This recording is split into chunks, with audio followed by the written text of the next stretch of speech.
Dr. Amanda Hayes stood at the United Earth Defense Council's observation deck, watching humanity's greatest achievements become shadows. One by one, the hegemony's warships slid into position, their obsidian hulls consuming the stars like a spreading infection. Each vessel dwarfed the largest human spacecraft ever built, making the International Space Station look like a child's forgotten toy. Their smallest support ship could house the population of Manhattan.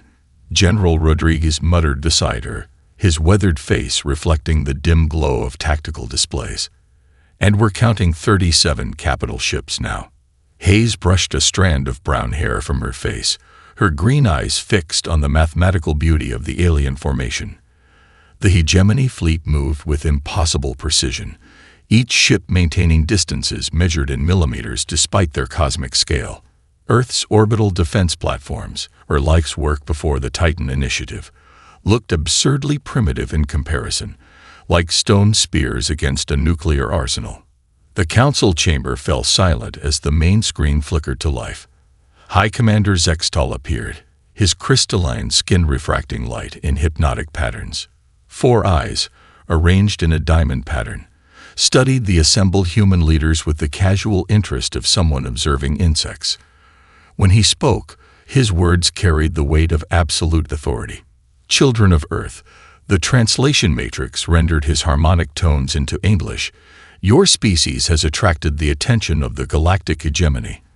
We have observed your stumbling steps toward the stars with great interest. Your potential for violence, coupled with your primitive understanding of universal laws, presents an unacceptable risk to galactic stability. Hayes felt her fingers curl into fists. 15 years of defending Earth against theoretical alien threats hadn't prepared her for the raw condescension in Zextal's voice.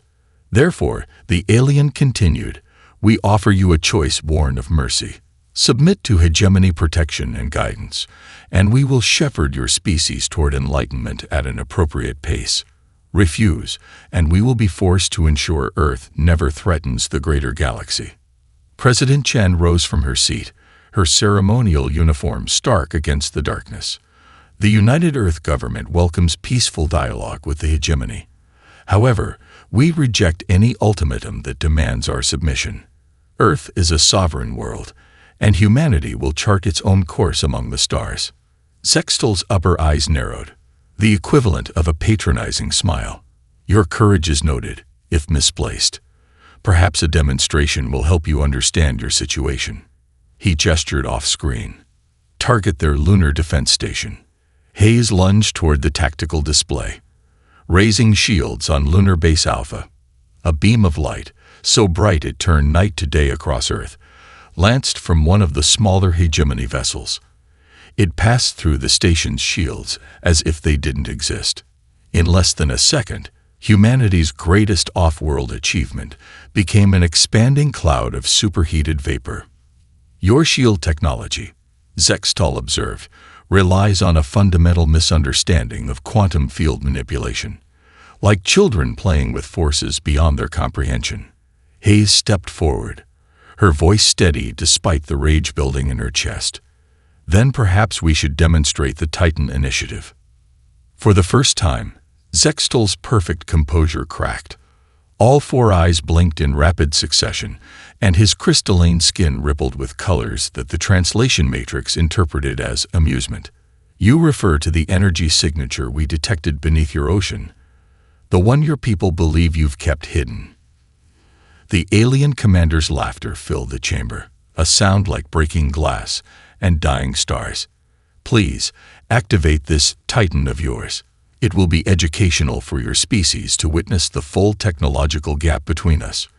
You have 6 of your hours to signal your surrender, or we will begin cleansing orbital operations. The screen went dark, leaving the council chamber in stunned silence. Hayes turned to President Chen, her voice low but intense.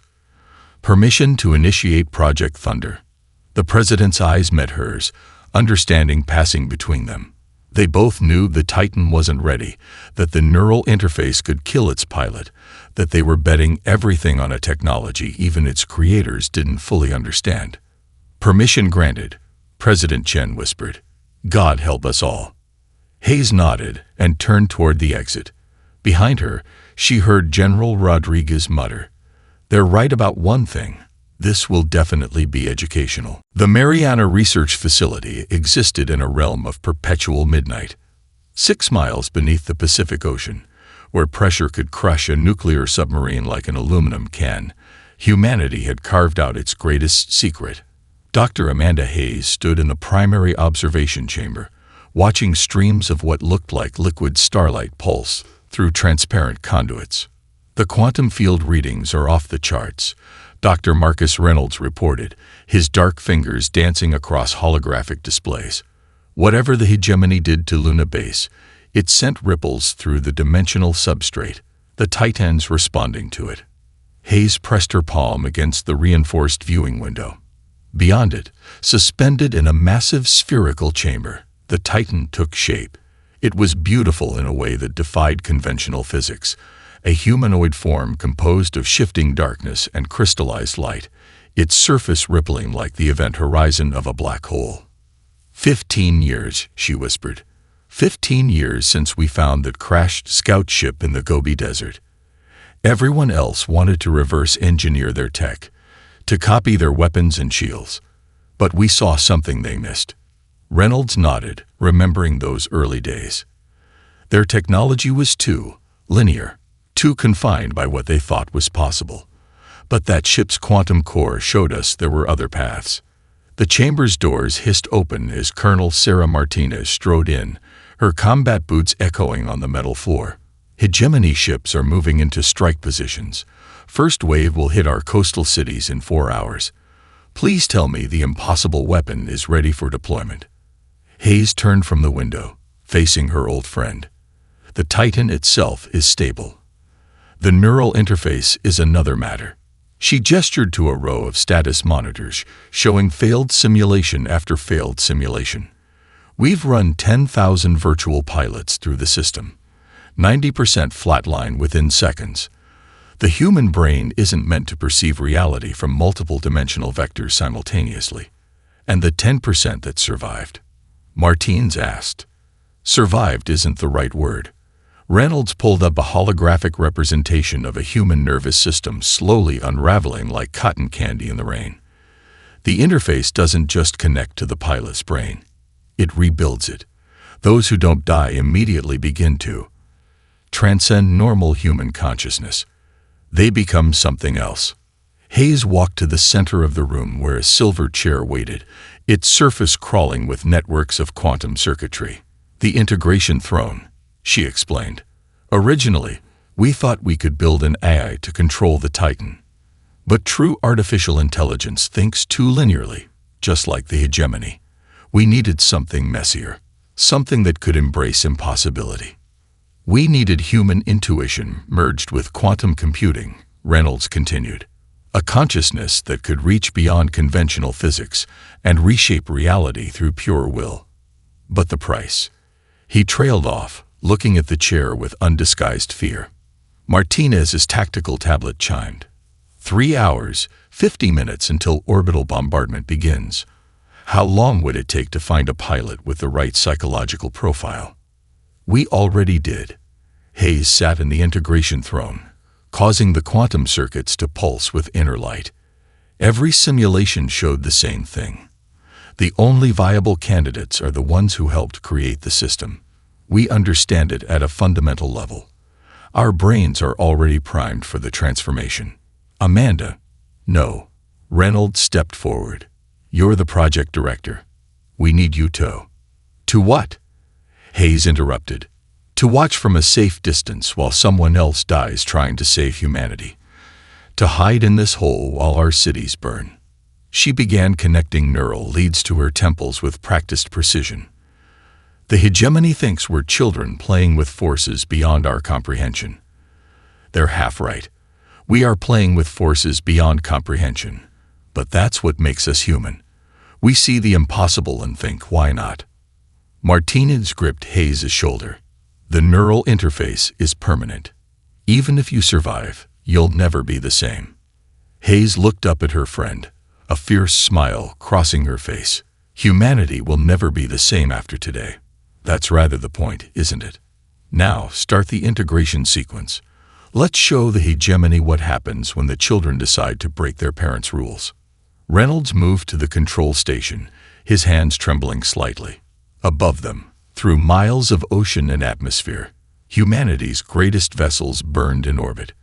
But down in the deep, where pressure and darkness ruled, something new was about to emerge, something that would rewrite the laws of reality itself. Integration sequence initiating, Reynolds announced. May God have mercy on their souls. God, Hayes whispered as liquid light began to flow up her arms, has nothing to do with what comes next. The end of Earth's oldest companion began with a whisper. Hegemony warships moved into position around the moon, their obsidian hulls reflecting the pale lunar light. In the Mariana Facilities Command Center, Dr. Marcus Reynolds watched through satellite feeds as the alien fleet arranged itself in a perfect geometric pattern. Multiple energy signatures detected. The facility's AI announced. Hegemony vessels charging primary weapons. Colonel Martinez grabbed the secure comm link. This is Deep Command to all lunar installations. Emergency Evacuation Protocol, Echo 7. I repeat, ECO. The light came first, brighter than 1,000 suns. The hegemony's weapons didn't just strike the moon. They unraveled it at the quantum level. Centuries of human achievement, research stations, mining facilities, and 12,000 colonists vanished in an instant. The moon itself began to crack, fragments of its mass torn away by forces that defied conventional physics. In the integration chamber, Dr. Amanda Hayes watched through multiple camera feeds as humanity's greatest nightmare unfolded. The neural leads connected to her temples pulsed with increasing intensity as the integration throne registered her elevated heart rate. Amanda, Reynolds' voice cracked over the intercom. The lunar destruction. It's causing gravitational anomalies across Earth. Tidal forces are already. How many? Hayes interrupted, her voice steady despite the tears tracking down her cheeks. What? How many people were still on the moon? Reynolds checked his displays. Final evacuation reports show 11,847 personnel couldn't reach the escape vessels in time. Hayes closed her eyes, letting the number burn itself into her memory. Start the integration sequence. The simulations show 90% mortality rate, Reynolds protested. We need more time to. The facility shook as another hegemony blast split the moon into quarters. Emergency klaxons blared as sensor arrays registered massive gravitational disturbances. We don't have more time, Hayes snapped. Earth's orbital mechanics are already compromised. If we don't act now, there won't be a planet left to save. The integration chamber hummed to life. Quantum circuitry along the walls began to pulse with otherworldly light as the Titan's containment sphere descended from the ceiling. Hayes watched the massive construct, a swirling mass of dark matter and crystallized possibility, hover before her like a liquid galaxy. Integration sequence starting. The AI announced. Neural interface in 3, 2. Hayes thought of her sister Caroline, probably watching the moon's destruction from their family home in Colorado. She thought of the thousands of faces she'd never see again, the lives snuffed out by alien weapons wielded with casual disdain. Most of all, she thought about humanity's relentless drive to defy limitations, to reach beyond what others claimed was possible. 1. The liquid light struck her like a physical force. Hayes screamed as her consciousness expanded beyond human limits, her perception fracturing into 1,000 simultaneous viewpoints. She saw the quantum structure of reality itself, the hidden dimensions where possibility became actuality, the threads of space-time that the hegemony so carefully manipulated. Neural patterns destabilizing, Reynolds shouted. We're losing her. But Hayes wasn't losing herself. She was becoming something more. The pain transformed into revelation as her mind merged with the Titan's quantum systems. She felt the construct's power flow through her reformed consciousness, felt reality bend around her expanded awareness. Multiple hull breaches detected, the AI warned. Facility structural integrity compromised. Through the facility's cameras, Hayes watched her human body dissolve into streams of light that flowed into the Titan's mass. The construct's form shifted, taking on a humanoid shape that towered over the observation deck. Where there had been merely swirling energy, now there was purpose. "Amanda," Reynolds called out, his voice small against the sound of groaning metal and crackling energy. "Are you still?" The Titan's surface rippled like the event horizon of a black hole as Hayes learned to use her new form. When she spoke, her voice resonated through multiple dimensions simultaneously. "I am here," she said, each word carrying harmonics that shouldn't exist in normal space. "And I remember what they did to the moon. What they did to our people." The facility's reinforced ceiling cracked as the Titan began to rise. Miles of ocean waited above, but Hayes no longer feared such mundane obstacles. The hegemony had shown humanity what advanced technology could do. Now she would show them what humanity could become when pushed too far. The waters of San Francisco Bay began to boil. Citizens filming the hegemony ships overhead captured the moment when reality seemed to fold in on itself. The sea parted like a curtain as something impossible emerged, a figure of living darkness and crystallized light, tall as a skyscraper, trailing what looked like pieces of broken spacetime in its wake. High Commander Zextal watched from his flagship's command center, all four eyes narrowing at the tactical display. "Fascinating. They've constructed some primitive approximation of a combat shell. Magnify the image." The Titan stood among the waves, its form constantly shifting between states of matter that shouldn't coexist. Where its feet touched the water, reality rippled outward in geometric patterns that defied Euclidean geometry. Its head, if such a term applied to something that existed partially in other dimensions, turned toward the hegemony fleet with deliberate grace. Such a crude attempt at dimensional manipulation. Zextal's second-in-command noted, her crystalline skin flickering with amused colors. "They've barely touched the surface of proper quantum engineering. Target their construct with standard containment protocols." Energy fields sprang to life around the Titan, hegemony technology attempting to lock it in a single quantum state. Inside her transformed consciousness, Hayes perceived the alien attacks from 12 different dimensional vectors simultaneously. She didn't try to resist the energy fields. Instead, she let them pass through the Titan's form like light through water. "Impossible," the second-in-command whispered. "The containment fields. They're not registering any resistance. There's nothing solid to contain." Hayes took her first step forward, each movement leaving trails of probability distortions in her wake. The bay's waters froze and boiled simultaneously around her feet, caught in overlapping timelines that shouldn't exist. When she spoke, her voice carried through space itself, bypassing the need for atmospheric transmission. "You thought we would build weapons like yours." The Titan's multidimensional voice resonated through every hegemony ship. "You thought we would follow the same paths, make the same choices. That was your first mistake." Zextal's amusement vanished as his tactical officers reported complete failure of their scanning systems. "Launch interceptors. Target its structural weak points." A swarm of hegemony fighters descended from the larger ships, their weapons charging with enough power to level mountains. Hayes watched them approach, experiencing their attack trajectories as mathematical certainties mapped across probability space. She raised one massive hand, fingers trailing streams of compressed spacetime. The fighters fired, and their energy beams curved around the Titan like light bending around a black hole. Hayes closed her fingers into a fist, and reality groaned. The attacking ships found themselves occupying the same points in spacetime simultaneously. Their quantum-hardened hulls offered no protection against the fundamental laws of physics being locally rewritten. "What manner of technology is this?" Zextal demanded as his fighters imploded, each one collapsing into a perfectly spherical point of light before vanishing. "Not technology," Hayes answered, her voice echoing across dimensions. "Evolution." The Titan took another step forward, and space itself seemed to bend around its form. Hegemony sensors registered impossible readings as Hayes began to manipulate gravitational fields with the casual ease of someone moving through water.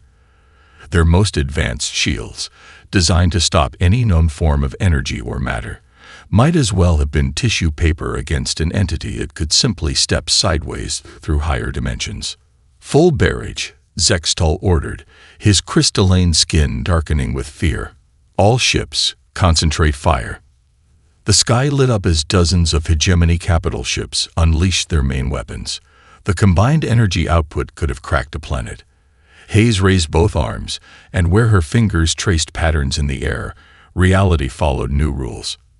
The alien beams struck barriers that existed in dimensions their weapons couldn't touch, their energy redirected through mathematical spaces that human minds had never conceived of before the Titan.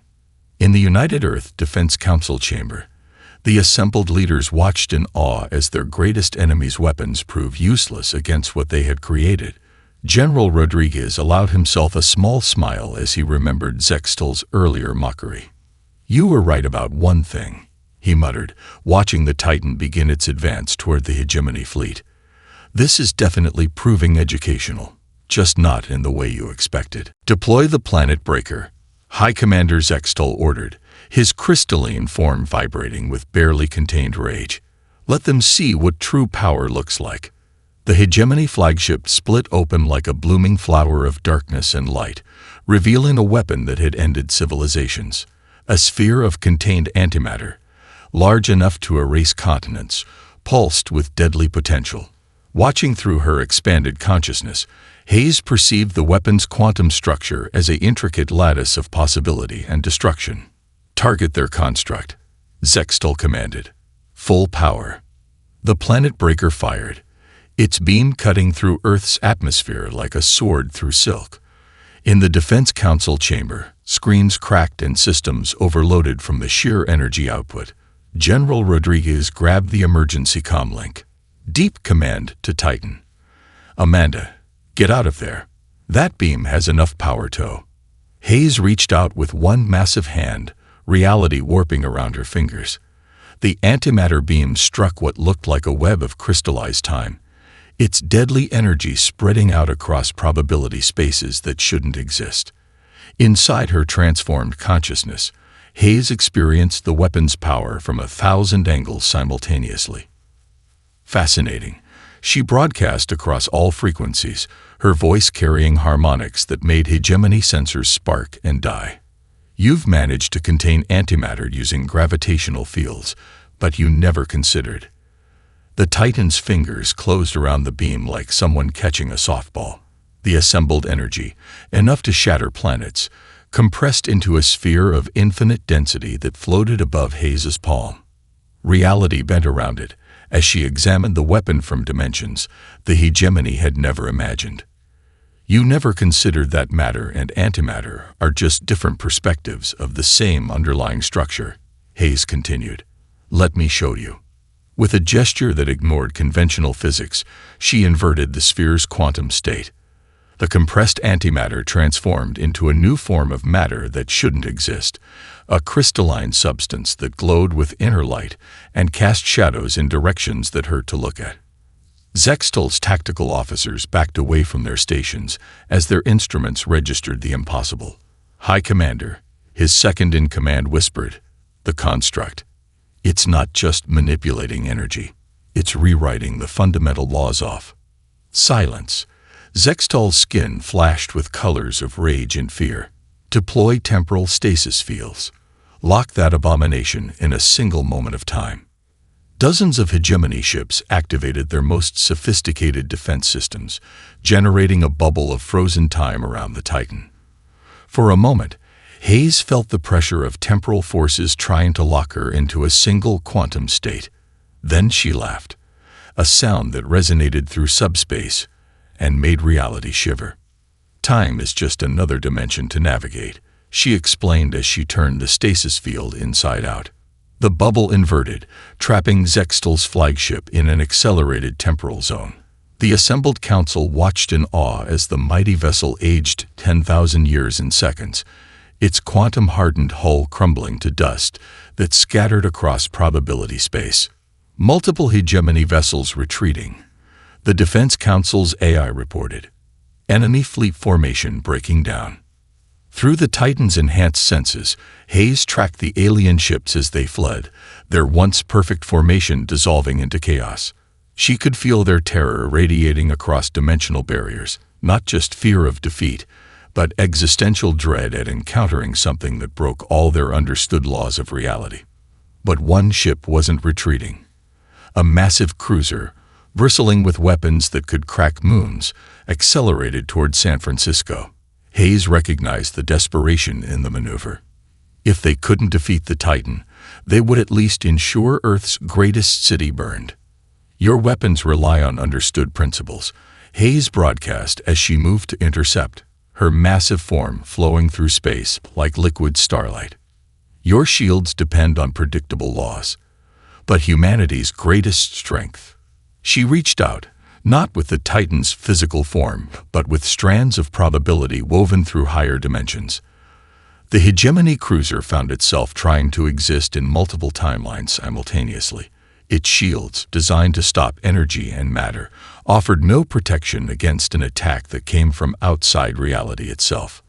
Our greatest strength, Hayes concluded as the mighty vessel collapsed into a quantum singularity of her design, is our ability to imagine new rules. In orbit, the remaining hegemony ships began emergency warp jumps, their crews finally understanding what it meant to face an enemy that didn't play by their limitations. On Earth, millions watched the Titan stand guard over their world, its form a testament to humanity's capacity to transcend the impossible. The captured hegemony cruiser hung suspended in Earth's orbit, its quantum core exposed to Hayes' enhanced perception. Through the Titan's transformed consciousness, she reached into the ship's databases, experiencing millennia of alien history as direct neural downloads. Each revelation sent ripples through her expanded awareness. "My God," Dr. Reynolds whispered from the Mariana Facilities Command Center, watching as Hayes transmitted her discoveries to Earth's systems. "They're not conquerors at all." The truth unfolded across screens worldwide. The hegemony had begun as a coalition of species that feared technological advancement. Their own civilizations had nearly destroyed themselves through unchecked progress. Their solution? Become the galaxy's gardeners, pruning species that showed signs of developing along dangerous paths. Accessing restricted archives, Hayes broadcast, her voice carrying undertones that made quantum particles dance. Found something disturbing. The Titan's massive form shifted as she processed the encrypted data. In the Defense Council chamber, General Rodriguez watched classified reports materialize on their screens. Species after species, worlds upon worlds, all showing the same pattern. "They eliminate anyone who thinks differently," Hayes explained, her consciousness spreading through the alien ship's memory banks. The Proxima Initiative developed quantum tunneling. The hegemony declared them a threat to space-time stability. The Centaurian Collective experimented with consciousness transfer, labeled as dimensional contamination risks. She paused, encountering a heavily encrypted file. The Titan's surface rippled with dark energy as Hayes brought her full quantum processing power to bear on the security measures. "What happened to those civilizations?" Colonel Martinez asked over the secure channel. "Official records show them accepting hegemony guidance," Hayes replied, her voice resonating with multiple harmonics. "Reality is different." The encrypted file shattered, releasing its secrets. Hayes experienced each memory in perfect detail. Fleets of ships darkening skies, weapons that unraveled reality, entire species reduced to footnotes in hegemony archives, all in the name of maintaining galactic stability. "They're scared," Hayes realized, probing deeper into the quantum records. Not just of uncontrolled progress, but of anything that challenges their understanding of reality. The Titan represents their worst nightmare, a completely new approach to physics itself. Dr. Reynolds analyzed the incoming data streams. These suppression protocols, they've been doing this for over 50,000 years. Keeping every species locked into approved technological paths. The Titan's form shifted again as Hayes encountered another hidden database. Found something else. Records of resistance, species that began to break free from hegemony control. The Syrian Republic developed probability manipulation. The Vegan Alliance discovered trans-dimensional engineering. But they all vanished mysteriously. Murdered, General Rodriguez growled, to maintain their precious stability. Hayes pushed her consciousness deeper into the quantum archives, ignoring the security systems that tried to partition her awareness. Each layer revealed new horrors. Civilizations ended, discoveries erased, potential futures strangled in their cradles. The hegemony's greatest fear, she broadcast, isn't that we'll destroy ourselves. It's that we'll succeed where they failed. That we'll find new ways to understand reality, new paths they never imagined. In orbit, the captured cruiser systems began to overload as Hayes extracted its final secrets. She let the ship dissolve into quantum foam, its structure returning to probability waves. The knowledge she'd gained painted a clear picture of humanity's choice. They want us to follow their path, Hayes explained to the assembled council, to develop slowly, safely, under their guidance, to think inside their boundaries and never question their laws of physics. The Titan turned its massive head toward the moon's scattered remains, a testament to hegemony power and human loss. When Hayes spoke again, her voice carried harmonics of determination that resonated through every quantum receiver on Earth. But humanity has never been good at following other people's rules. We see boundaries as challenges, not limits. The hegemony feared change, so much they became its eternal enemy. We embrace it, shape it, ride its wave into the future. She raised one massive hand, reality bending around her fingers as she sensed more hegemony ships approaching through hyperspace. They're coming back. And this time, they'll bring everything they have. Because now they know what we represent, not just a threat to their power, but to their entire understanding of what's possible. In the Defense Council chamber, President Chen stood. Then we'll show them exactly what humanity does with possibilities. The hegemony's main fleet arrived like a spreading plague of darkness across Earth's skies. 100,000 ships, each bearing weapons that could crack planets, emerged from hyperspace in perfect geometric formations. Their combined mass created gravitational distortions that sent Earth's oceans churning with massive tides. Last chance for surrender. High Commander Zextal's voice boomed across all frequencies. Submit to our guidance, or we will ensure humanity never threatens the galaxy's stability. Through her expanded consciousness, Hayes perceived the fleet as a vast web of quantum possibilities. Each ship radiated power that existed in multiple dimensions simultaneously, their weapons charged with enough energy to rewrite the laws of physics within their target zones. You still don't understand. Hayes broadcast back, the Titan's form growing to match the scale of the threat. Where before she had been the size of a skyscraper, now she towered into the stratosphere, her body a constellation of dark matter and crystallized probability. We were never threatening the galaxy's stability. We're offering it freedom. The hegemony fleet unleashed their first salvo, a synchronized burst from 10,000 capital ships that turned the sky into fire. Hayes raised her hands, reality warping around her fingers like fabric. The combined firepower that could have shattered continents met barriers made of structured probability, each shield existing in dimensions the hegemony's weapons couldn't touch. Impossible.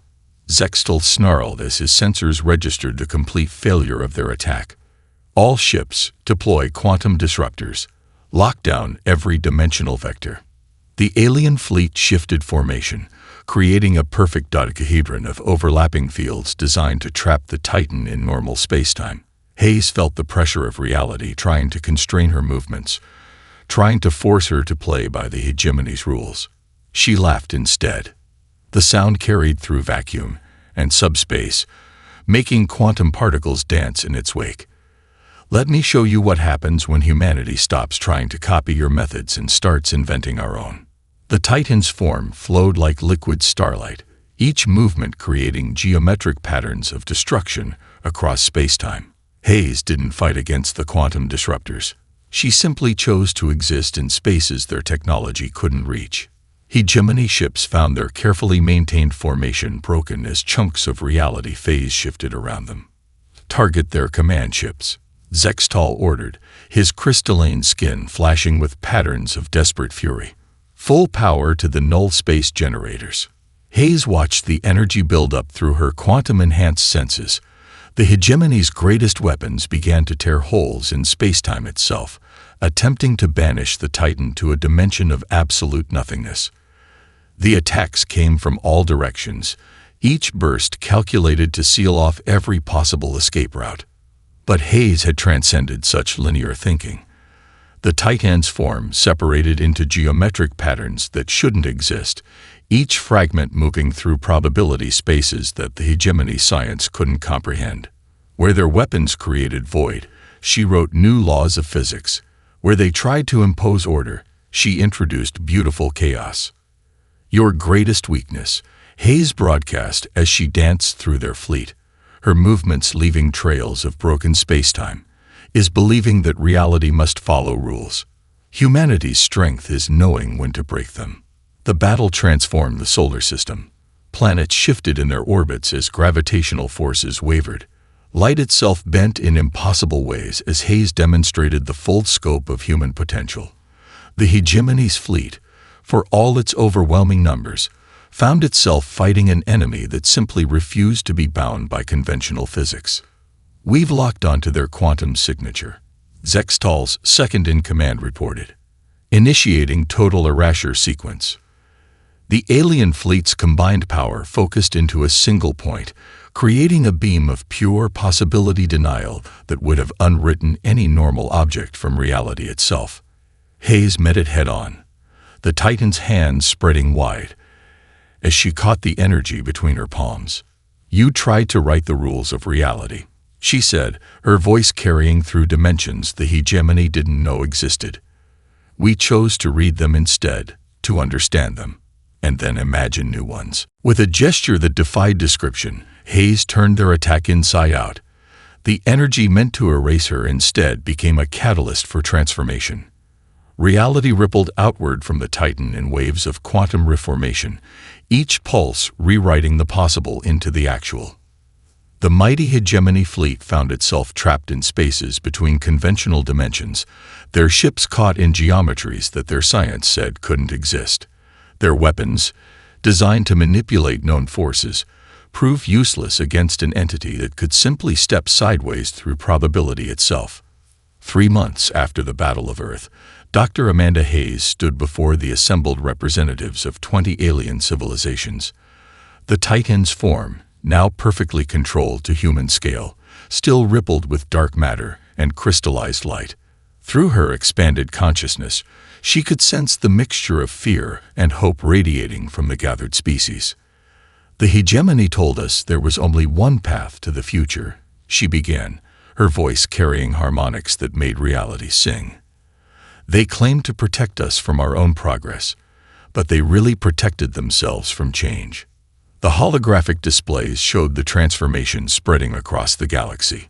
Former hegemony worlds turned to Earth not just for technology, but for a new way of thinking. The quantum archives Hayes had captured revealed thousands of species held back from their true potential, each one now reaching for the stars with renewed purpose. "Humanity's gift to the galaxy isn't just our technology," Hayes continued, geometric patterns of probability flowing around her as she spoke. "It's our perspective. We see boundaries as questions, not answers. We look at the impossible and ask, why not?" In orbit above Earth, the remnants of the hegemony fleet hung suspended in quantum stasis, a monument to the price of fearing change. The alien diplomats watched in awe as Hayes demonstrated humanity's new understanding of reality. With casual gestures, she rewrote local physics, transformed matter into new states of existence, and showed them glimpses of dimensions their science had never imagined. "Your people were right to fear uncontrolled progress," she acknowledged, addressing the former hegemony world's representatives directly. "But the answer isn't to stop moving forward. It's to move forward together," sharing knowledge and responsibility. The Syrian delegate, their crystalline form shimmering with emotional lights, spoke first. The hegemony erased our previous attempts at probability manipulation. They said it would destabilize the galaxy. But your methods. We don't manipulate probability, Hayes explained. We dance with it. The difference between forcing reality to obey and learning to move with its natural flows. Humanity's greatest strength has always been our ability to adapt, to find new perspectives when old ones fail. Across the solar system, Earth's influence spread like ripples through quantum foam. The Titan Initiative's breakthroughs sparked a renaissance of scientific exploration. Species that had been locked into rigid developmental paths for millennia began to explore new possibilities, each discovery building on the last in ways the hegemony had never permitted. The future isn't a single path, Hayes declared, the Titan's form shifting to emphasize her words. It's an infinite web of possibilities. Earth doesn't want to replace the hegemony as the galaxy's guides. We want to be your partners in exploration. One by one, the alien representatives signaled their agreement. Treaties were signed, alliances formed, and the galaxy's bright new age began to take shape. The quantum archives were open to all, with safeguards to prevent their knowledge from being misused. Earth's scientists worked alongside alien researchers, combining different perspectives to push the boundaries of what was possible. In the Defense Council chamber, now expanded to include representatives from dozens of worlds, President Chen watched the proceedings with quiet pride. They laughed at our defenses, she mused to General Rodriguez. Now they're learning from them. Hayes turned her enhanced perception toward Earth, feeling the pulse of human innovation spreading across the stars. The Titan had become more than a weapon. It was a bridge between what was and what could be. Her consciousness, expanded beyond normal human limits, could perceive the quantum threads of possibility stretching into the future. The hegemony thought they could write the rules of reality. She broadcast across all frequencies, her voice carrying to every species now reaching for the stars. Humanity showed them that the only real rule is change itself. We don't know what we'll discover out there among the stars. We don't know what challenges we'll face or what wonders we'll uncover. The Titan's form shifted one final time, becoming a beacon of crystallized possibility that shone across dimensions. But we know we'll face it together, not bound by fear, but driven by hope. Not limited by what we think is possible, but always reaching for what could be. Above Earth, where the moon's fragments still traced their new orbits, reality itself seemed to shimmer with potential. The galaxy's gardeners had fallen, and in their place, a new age of exploration and discovery had begun. Humanity had shown the stars that the only true defense against the future was the courage to embrace it.